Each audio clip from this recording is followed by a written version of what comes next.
গ্রামটার নাম ছিল শান্তিপুর।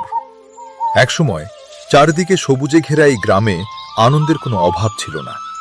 কিন্তু ভাগ্য যে কখন কার উপর বিমুখ হয় তা কেউ বলতে পারে না। আজ টানা কয়েক মাস ধরে আকাশে এক ফোঁটা মেঘ নেই। ওগো, ঘরে এক ফোঁটা জলও অবশিষ্ট নেই। বাচ্চাটা তৃষ্ণায় নীল হয়ে যাচ্ছে। একটু জল কি কোথাও পাওয়া যাবে না? কোথায় পাবো জল? পুকুরের কাদা ছেকেও এক ঘুঁটি জল মিলছে না।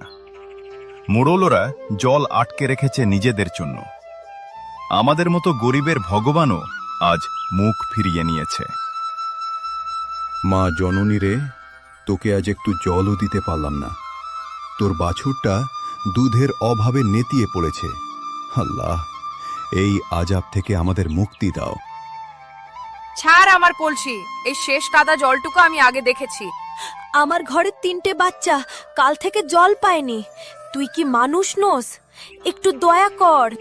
তৃষ্ণা যখন সীমা ছাড়িয়ে যায় তখন মানুষ আর মানুষ থাকে না। বনের পশু আর গ্রামের মানুষের হাহাকার মিলেমিশে একাকার হয়ে গিয়েছিল শান্তিপুরে। আর তো সহ্য হয় না রে ভাই। আসমানে মেঘের দেখা নেই আর মাটিতে এক ফোঁটা জল নেই। ভগবান কি আমাদের একেবারে ভুলেই গেলেন? ঠিকই বলেছিস। ধান গাছগুলো সব রোদে পুড়ে খড় হয়ে গেল।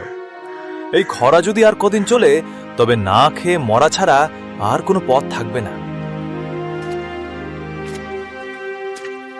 মরানুষের মতো বসে বিলাপ করলে জমি বাঁচবে না কাকা। আসমান থেকে জল না নামলে কি হয়েছে? নদীটা তো এখনো মরেনি। আমি ঠিক করেছি নদী থেকে জল আমাদের এই মাঠে টেনে আনব। নদী থেকে জল আনবি? 3 কিলোমিটার দূর থেকে? পাগল হয়েছিস নাকি রহিম? তোর কি মনে হয় নদী তোর কথায় হেঁটে হেঁটে এখানে আসবে? নদী আসবে না কাকা, আমি নদীকে নিয়ে আসব। বাঁশ দিয়ে আমি পাইপলাইন বানাবো। মা মাটির এই হাহাকার আমি আর সইতে পারছি না। আমি কাল থেকেই কাজে নামব। কি গো, ওভাবে মন খারাপ করে বসে থেকো না। আমি জানি তোমার মনে জেদ চেপেছে এই গ্রামকে বাঁচানোর। এই নাও, এটা। এ কি করছো সুমনা? এটা তো তোমার শেষ সম্বল। এটা ছাড়া তোমার আর কোনো গয়না নেই। গয়না দিয়ে কি হবে যদি আমাদের ভিটে মাটি না বাঁচে? এই নাকসাবিটা বেচে তুমি একটা মজবুত কুড়াল আর দড়ি কিনে আনো। আমি চাই আমাদের জমি আবার সবুজ হয়ে উঠুক।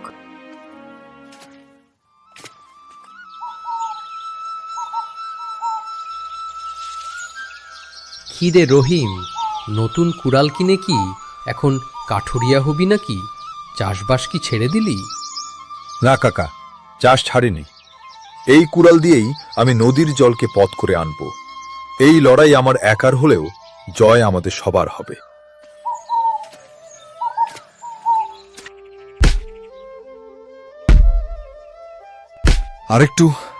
আর কয়েকটা বাঁশ কাটলেই কাজ শুরু করতে পারবো। সুমনার ত্যাগের মর্যাদা আমাকে রাখতেই হবে। শরীর আর বইছে না। রোদের তেজে মাঠ যেন জ্বলছে। গলাটা শুকিয়ে কাঠ হয়ে গেছে। এক ফোঁটা জল। সারা গ্রাম জলের জন্য কাঁদছে আর আমি নিজের তৃষ্ণার কথা ভাবছি।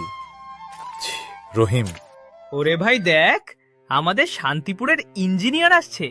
কাঁধে করে কি সব শ্মশানের বাঁশ বয়ে আনছিস নাকি রে রহিম? আরে না না, ও তো বাঁশ দিয়ে আকাশ ফুঁড়ে জল নামাবে। আচ্ছা রহিম, নদী যদি তোর এই ফাটা বাঁশ দেখে ভয় পেয়ে পালিয়ে যায় তখন কি করবি রে? তোমরা হাসছো হাসো কাকা। উপহাসের পাথর দিয়ে তো আর ঘর বাঁধা যায় না, বাঁশ লাগে। যেদিন এই বাঁশের বুক চিরে নদী এসে তোমাদের উঠোন ভিজিয়ে দেবে সেদিন কথা হবে। রহিম নদীর পাড়ে এক মনে কাজ করছে। সে বাঁশের ভেতরের গিঁটগুলো পরিষ্কার করে একটা লম্বা নলের মতো তৈরি করছে। তার পাশে সুমনা সাহায্য করছে। সুমনা, প্রতিটা জোড়া মুখ যেন একদম নিরেট হয়।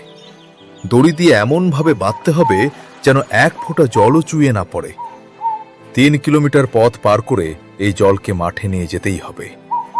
আমি আমার সবটুকু দিয়ে চেষ্টা করছি, কিন্তু গফুরকে দেখলাম কিছুক্ষণ আগে এই ঝোপের আড়ালে দাঁড়িয়ে আমাদের দেখছিল। লোকটার মতলব কিন্তু ভালো ঠেকছে না। মানুষের ভালো করতে গেলে কিছু বাধা আসবেই সুমনা, ওসব নিয়ে ভেবো না। দেলি রহিমের তেজ, ও যদি সত্যি বাঁশ দিয়ে নদীকে মাঠে নামিয়ে ফেলে, তবে গাঁয়ের লোক ওকে মাথায় তুলে নাচবে। তখন আমাদের আর কেউ পুছবে না। কিন্তু গফুর ভাই, ও তো অর্ধেক পথ পাইপ বসিয়ে ফেলেছে। এখন আমরা কি করব? রাত আসতে দে। যখন রহিম আর সুমনা ক্লান্ত হয়ে ঘুমিয়ে পড়বে, তখন আমরা বনের ভেতরে ওই পাইপলাইন তছনছ করে দেব। এমনভাবে কাটব যে ও বুঝতেই পারবে না জল কোথায় যাচ্ছে। হিংসে কাকে বলে ও এবার টের পাবে।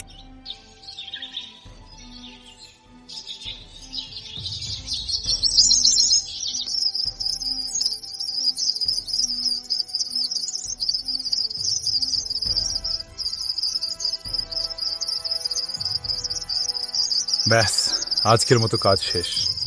কাল সকালেই নদীর মুখে জল ছাড়ব। সুমনা, তুমি কাল সকালেই গ্রামের সবাইকে খবর দিও, আমাদের মা মাটি কাল প্রাণ ফিরে পাবে। ঝোপঝাড়ে ভরা জঙ্গলের এক নিঝুম কোণ। গভীর রাত, চারদিকে ঝিঁঝি পোকার ডাক। গফুর আর তার দুই সাঙ্গপাঙ্গ হাতে কুড়াল নিয়ে ঝোপের আড়ালে লুকিয়ে আছে। চুপ কর, আওয়াজ করিস না। এই ঝোপের ভেতর দিয়েই রহিমের সাধের পাইপটা গেছে।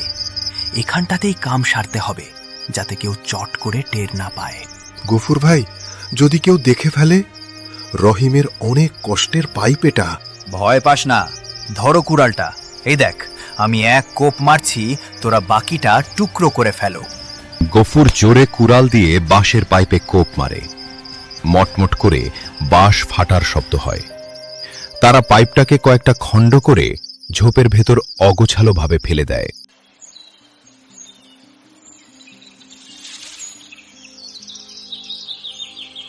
সকাল হয়েছে। রহিম নদীর মুখে জল ছেড়ে দিয়ে দৌড়ে তার জমির পাশে এসে দাঁড়িয়েছে। গ্রামের অনেক লোক সেখানে ভিড় করেছে, কেউ কৌতূহলে, কেউ বা ঠাট্টা করতে। সায়ন, পচা, তোরা নদীর মুখে পাইপ ধরে রাখো। সুমনা, তুমি জমির আলে দাঁড়াও, এই তো জল এলো বলে। সবাই রুদ্ধশ্বাসে তাকিয়ে আছে পাইপের শেষ মাথার দিকে। 1 মিনিট, 2 মিনিট, 5 মিনিট কেটে গেল, কিন্তু পাইপ দিয়ে 1 ফোঁটা জলও বেরোল না। কি হলো রে বিজ্ঞানী, তোর গঙ্গা কি মাঝপথে পথ হারিয়ে ফেললো নাকি? বাঁশ দিয়ে নদী টানতে গিয়েছিলি, এখন দেখো শুধু বাতাস বেরোচ্ছে। আমরা তো আগেই বলেছিলাম রহিম, এটা পাগলামি ছাড়া আর কিছু না। আমাদের সময়টাই শুধু নষ্ট করলি। এমন তো হওয়ার কথা নয়। আমি নিজের হাতে প্রতিটা জোড়া দিয়েছি। সুমনা, কেন জ্বর আসছে না? তবে কি সব শেষ হয়ে গেল? থাম রহিম, কাঁদিস না। আমরা তোকে অনেক ঠাট্টা করেছি রে বাপ, কিন্তু তোর চোখের এই জল মিথ্যে হতে পারে না। তুই দিনরাত এক করে খেটেছিস, নিশ্চয়ই মাঝপথে কোনো বিপত্তি ঘটেছে। ঠিক বলেছ হারান কাকা। চলো আমরা সবাই মিলে একবার পাইপলাইনটা দেখে আসি। রহিম একা এই রৌদ্রে কতটা আর সামলাবে? আরে ধুর, কিসের পরীক্ষা? পাগলটাকে এখন সবাই মিলে আস্কারা দিচ্ছিস। সময় নষ্ট ছাড়া আর কিছু না।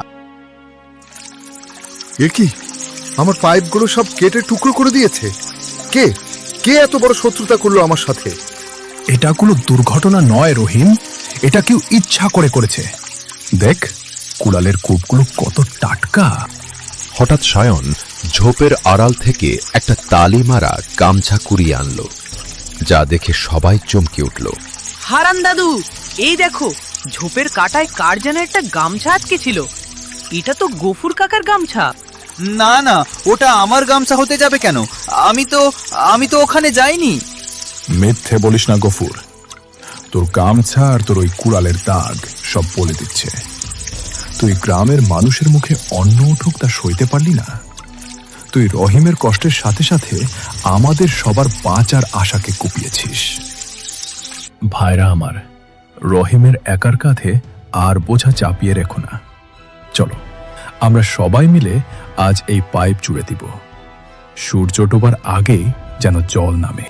ঠিক বলেছ কাকা, যে যার ঘর থেকে দড়ি আর কাদা নিয়ে এসো। আজ আমাদের সবার লড়াই।